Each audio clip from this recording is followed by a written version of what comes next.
We are calling the regular meeting, September the 19th regular meeting at 4:30. Let us stand for the Pledge of Allegiance and flag. I pledge allegiance to the flag of the United States of America and to the republic for which it stands, one nation, under God, indivisible, with liberty and justice for all. Next, we will have a roll call. All commission is present except Commissioner Williams.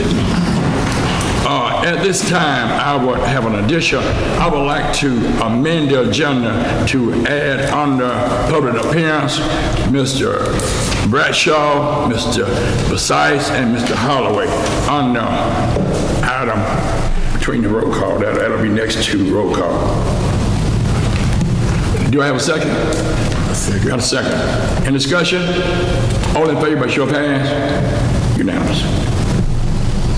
At this time, you come. We're asking y'all to do vote for conditional. I talked to Rick Martin today. He said we can do it as y'all can vote, do it conditional, and there'll be no problem with we have a sawmill there, and that's all we can ever do there. You can't go to the store and we have all people who live out there who signed it, said they have no problem with it. And we don't want to change to commercial. And he said there was, Rick Martin, I talked to him today, and he said there'd be no problem doing that.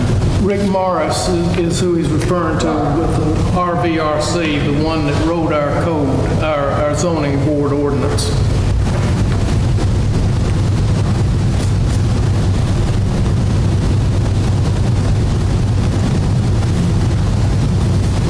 He said there was no problem with. Y'all vote to do it as a conditional, change it to, it wouldn't change anything, it would stay where it is.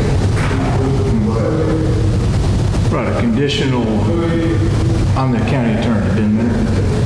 He said that it would not change it from residential to commercial, but Right. he just said that we can have a sawmill there, 6 months down the road, we can't go in and put something else for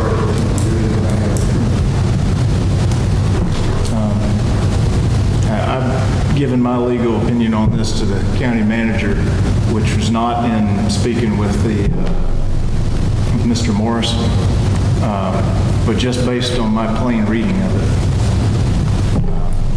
Can you repeat that? I said what the opinion was? Or? Yes, sir. When did you let Mr. Mack know this? Sir? How long has Mr. Mack known this? I'll see the emails. Let's see. I think I was requested about this in late August. And when did you send him your opinion? On the 28th of August. Yes, sir.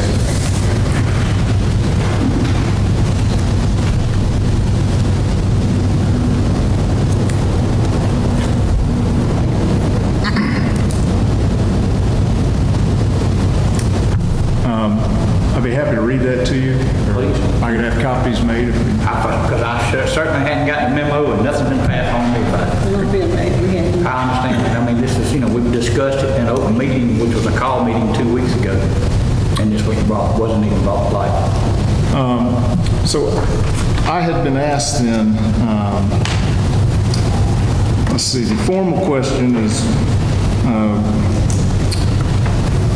whether the commission could provide a variance to allow for this, for a permit for a sawmill, I think a temporary sawmill on this property that I think was zoned residential.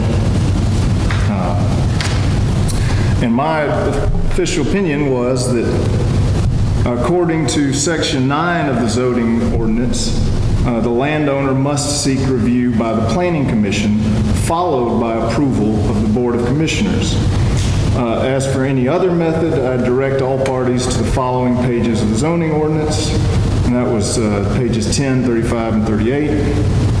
I said page 10 defines variance, page 35, section 16 addresses variances, and pages 35 to 18, section 17 and 18 address amendments and alterations. He's not calling this a variance, he's calling this a condition. Well, and that's what goes back to my first comment about how Section 9 was pretty clear. I said, and that's why I was just trying to be comprehensive about all the different ways this could be addressed. I said a request for a variance must go through the Planning Commission. A proposed amendment must comply with the procedure outlined in Section 17. And I have been unaware of any other local or state law that applied. And I said if the zoning board then turned down the request, the landowner could sue under promissory estoppel theory, possibly. But that would be after, so to the commission first, to the Planning Commission first, and then an appeal to this commission. And let me see if I have a copy of that zoning ordinance. The section of the zoning ordinance is, it's like a table, right? And that's where it says R1, portable sawmill is one of the categories in it, and you go across, and that's where I forget exactly, but I think it was like a check mark or a yes or no that said as to whether or not, who could grant that, or whether permission was needed or not, and elsewhere it said that the Planning Commission had to give it. So that is my legal opinion then, was that I had to go to the Planning Commission first. And that's based on my reading of it.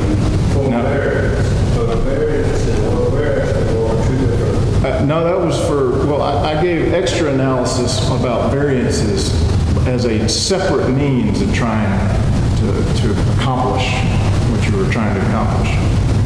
One is just to get a conditional use permit, permission from the Planning Commission, and then another route might be a variance.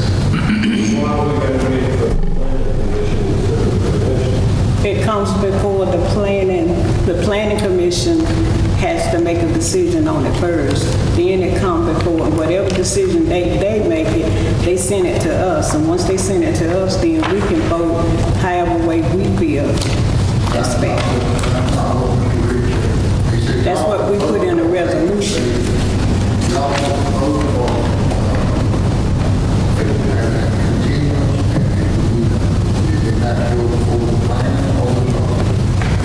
Wish I had a copy of it. Do we have a copy of the zoning ordinance? Get it?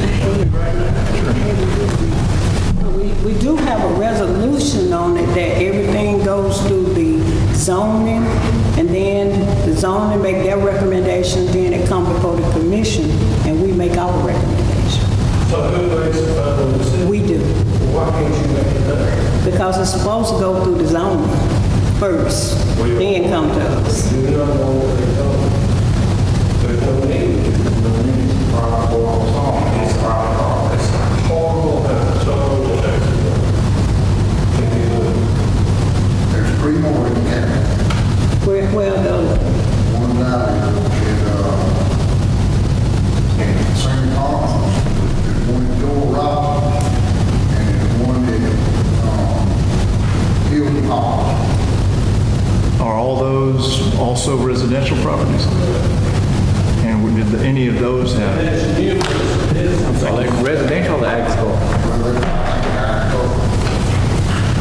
Let's see if I can find it.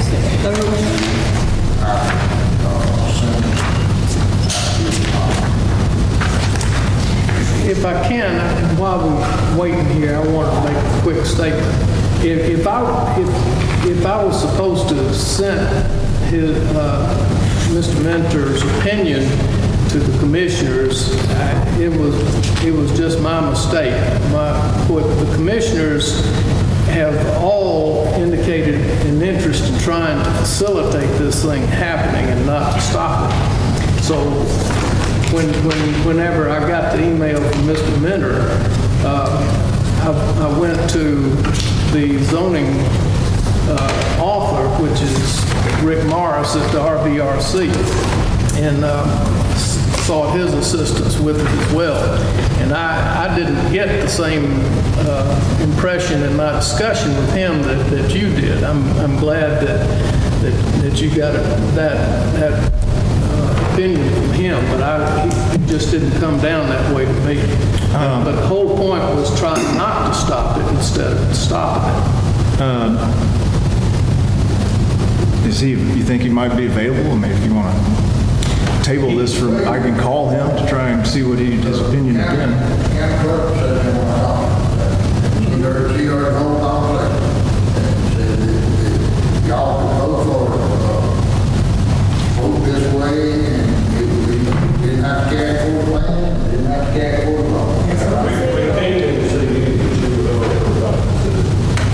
Well, just so, my advice is based on my reading of this. It doesn't mean you can't do whatever you want to do, but my advice is based on my reading of this that it had to go to the commission first. And I'll just clarify what it says. Again, I'm just trying to say what the law says. But Section 9, allowed uses and zoning in districts. The following matrix, the table I talked about, indicates uses permitted in all districts with a Y, uses prohibited with an N, and conditional uses with a C, permitted after review by the Planning Commission and approved by the Stewart County Board of Commissioners. And then for portable chip mill, sawmill, under R1 was a C.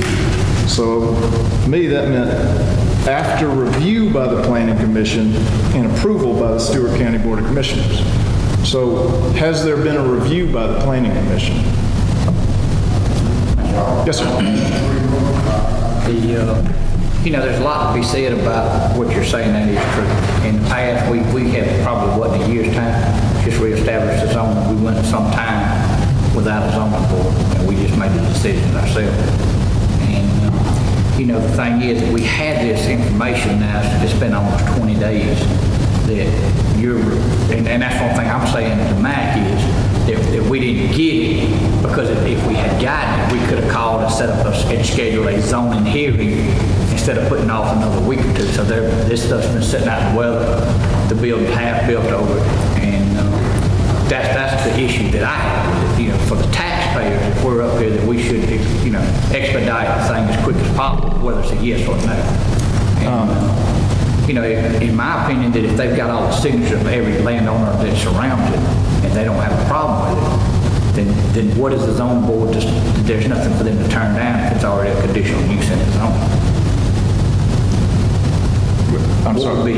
In other words, they've got a signature from every landowner around the sawmill stating they don't have a problem. So, in other words, the zoning would just be just a process that we could avoid today, but if we went ahead and just voted on it today, being the fact that we dropped the ball and hadn't and expedited this thing, is what I'm saying. Well, so from that standpoint,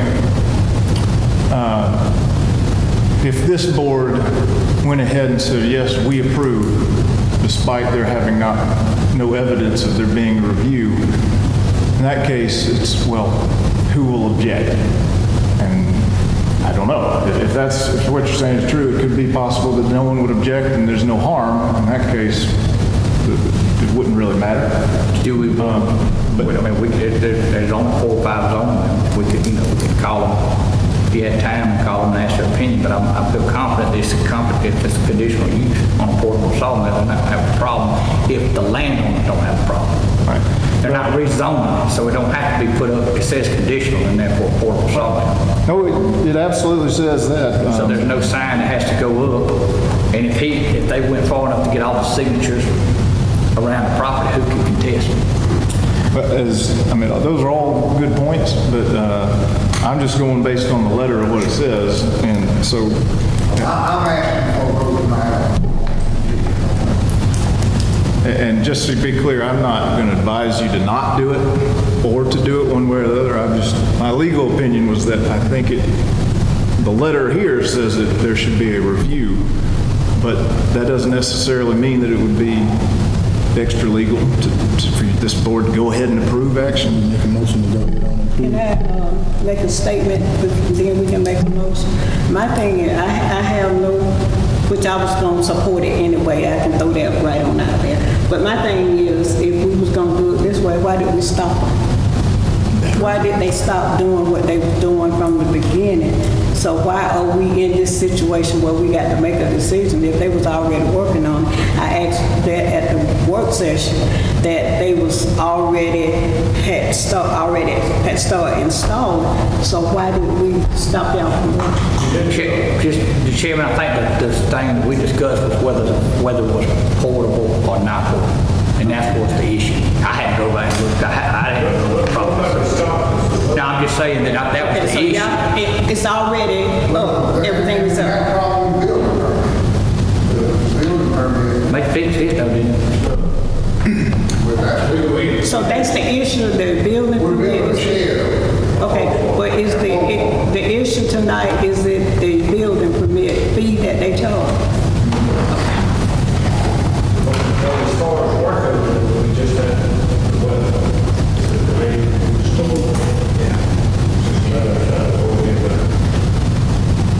My concern was when we were talking in the work session about the people who, well, they object. And this is what my concern, if the people don't object, That's the end of it. yeah. What if there were a conditional approval? Perhaps you could have a motion for a conditional approval for a certain time period to be revisited based on a possible future review or revisiting by this board. once it's put in, it's in. Once it starts running. But it's not a permanent. Well, we're building a shed, you know, I mean, it'll be permanently under the shed, but we can, it has action on it, it has a ton.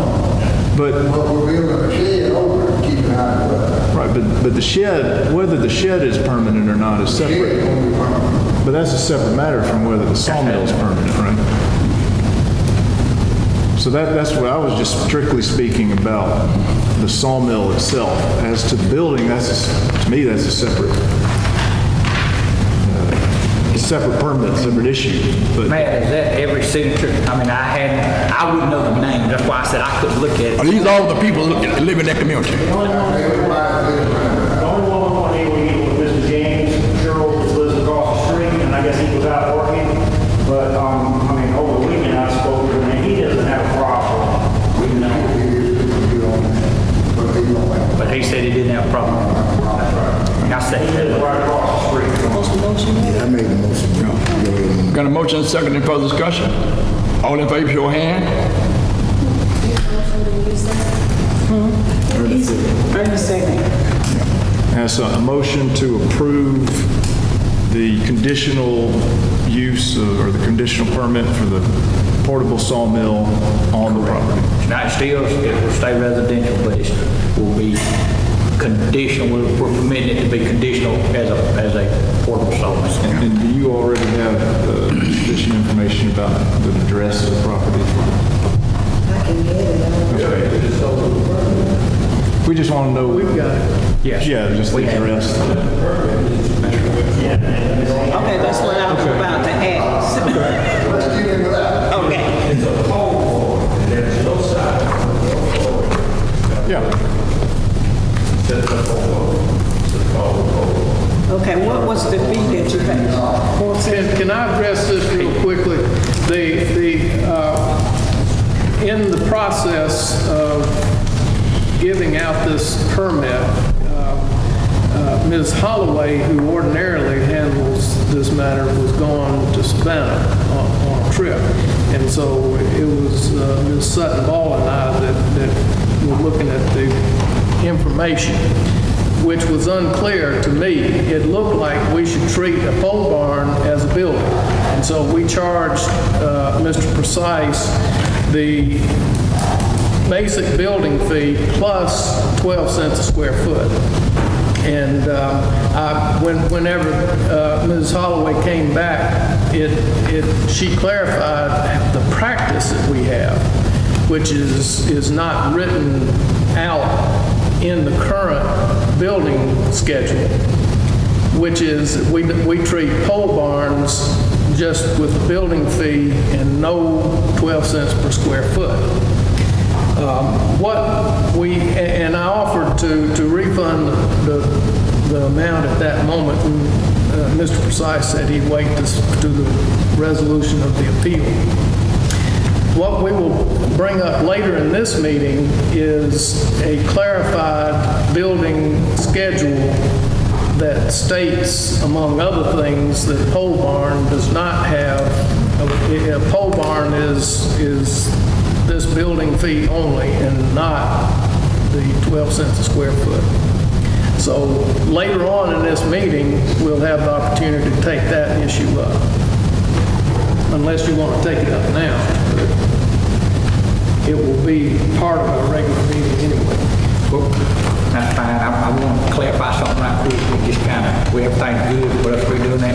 Dennis, had you came in when you started, we wouldn't be having a problem right now. And if we really pushed it, it would, I understand. Had I known that if you had to have a permit for a pole barn, I define a pole barn as a building, two different things. It has no floors, has no walls, just a shed. That's right. And In the future, a building with a door and wall, then we would already know that we would have to have our building permit.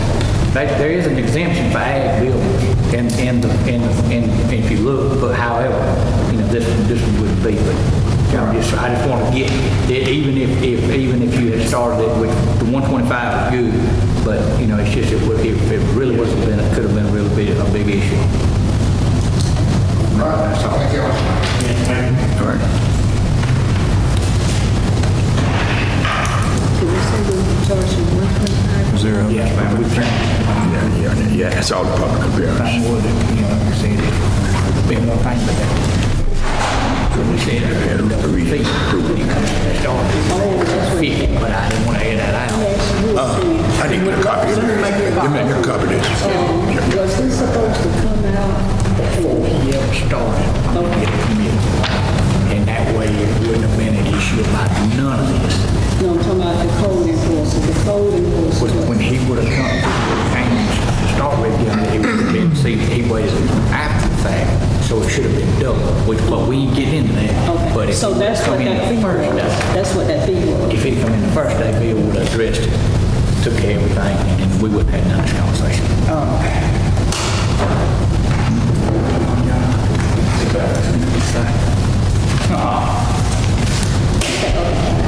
Which one? Next, we will have the reading and approval of the minutes.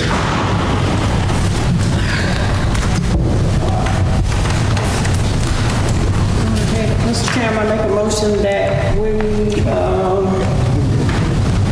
approve the August 1st call meeting, August 1st work session, and August the 8th regular meeting.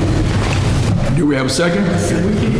Well, we have a second. Any further discussion on the meeting? Any question? All in favor, show of hands. Okay. Unanimous. Next, we will have the county manager's report.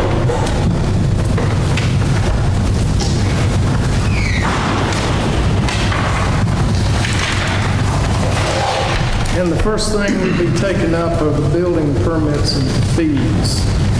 Well, you may not want to do it in my report, but it's appended under, I believe,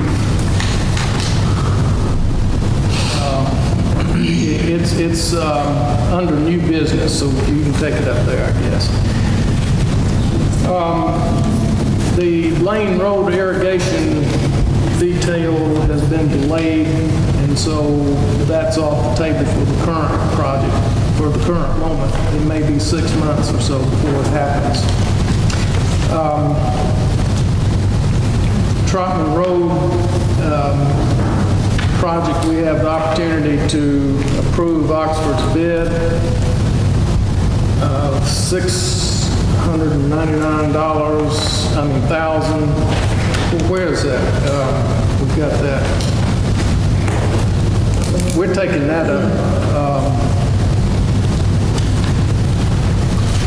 You want to know where it is in the book? It's on the old business. Okay. You can find that information under old business as well and take it up there.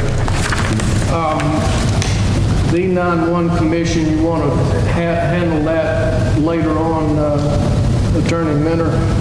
Yes, I'd prefer to address that in executive session. Okay. It would be clear. Can we kind of go right back to the LMIG? I think Brendan was missing one of those meeting moments.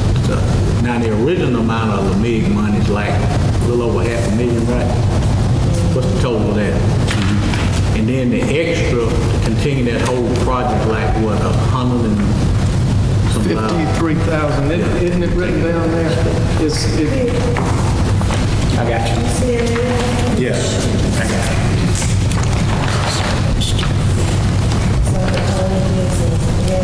I'm not passing over it, it's just, it'll come up in a different part of the meeting.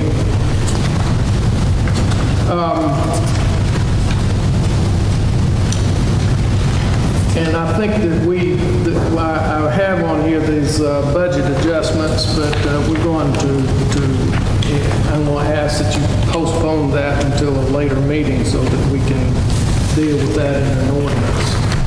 And I'll explain that I have extensively talked to the ACCG, I've talked to other county attorneys and reviewed the law about this process, and I'm satisfied that while we could do a single, that word omnibus resolution, one resolution to address all budget sort of changes or amendments that have happened to date. My preference would be to have an individual resolution for each one.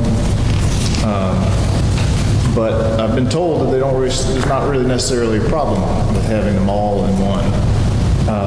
I do think it is for the benefit of the county to have it in writing for each of these. Now, we're not talking, as far as I understand, about the bottom line or the total amount approved for 2017 having been over, but just about adjustments within the budget. And to be clear, there had been a question before about when there is an intra-departmental change. For example, if we have a recycling department in the county, and if the head of the recycling department decides he wants to rearrange money within that department, whether or not he needs this board's approval to do that. As it stands, I think currently, yes, this board has to approve that because I have not seen a a resolution that appointed any county official as a budget control officer. If you have a budget control officer, for example, the county manager, then anytime some department head wanted to make a change within his budget that was approved for him that did not make him go over on his bottom line of his budget allocation, then all he would need to do is go to the budget control officer and seek approval.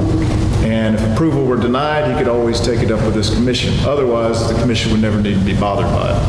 However, when there is a change from, say, one area of the budget completely, funds from one area to go compensate for another area, in that situation, I think that's going to be above the ability of a budget control officer to approve, and I think this commission has to approve that. And that's why I will draft resolutions for each change that has taken place and been either approved previously, or whether it was an expediency like an emergency spending, maybe because of Hurricane Irma or something like that. And then each one will then be noticed.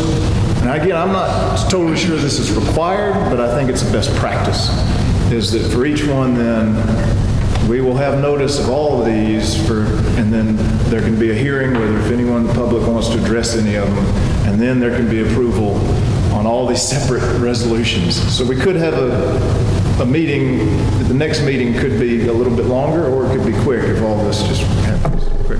Yes, sir.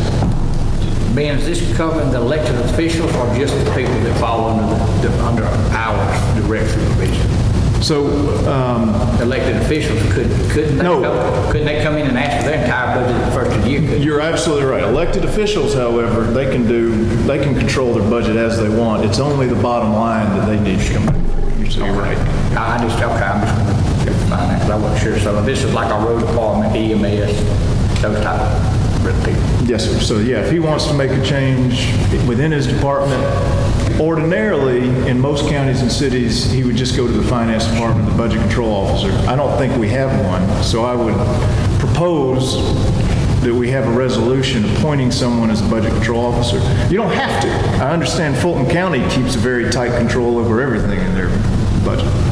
But if you do that, you will be bothered less with some of these changes that don't affect the bottom line of each department.